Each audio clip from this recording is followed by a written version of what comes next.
Another day, another basketball stories na naman ang pagkikwentuhan natin. At ngayon nga yung balitang trade ni Bam Adebayo sa Los Angeles Lakers at ang balitang trade sa pagitan ng Golden State Warriors at Sacramento Kings.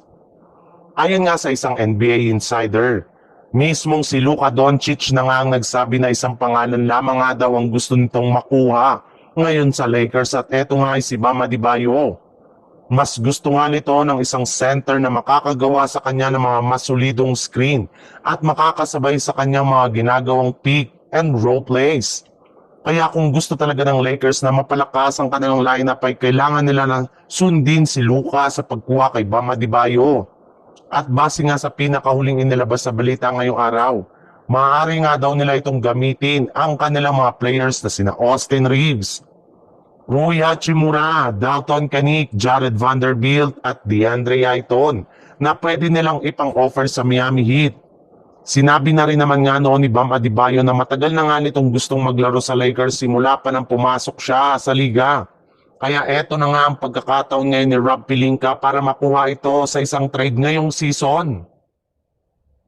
Sa ibang balita naman, kumpirmado na nga na itutuloy na ng Golden State Warriors ang pag-trade nila kay Jonathan Kuminga ngayong season sa hindi nila pagpapalaro sa kanya sa mga nakalipas nilang laban. Pero ayon nga sa ibinulgar na balita ng isang NBA insider, isang team lang naman nga daw ang may interest sa pagkuha sa kanyang batang player.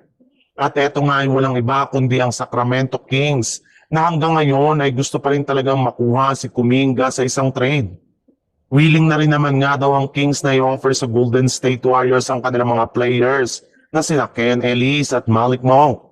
Yes, yan na nga ang pinakamadaling trade na pwedeng gawin agad ng Golden State Warriors as soon as sumapit ang January 15.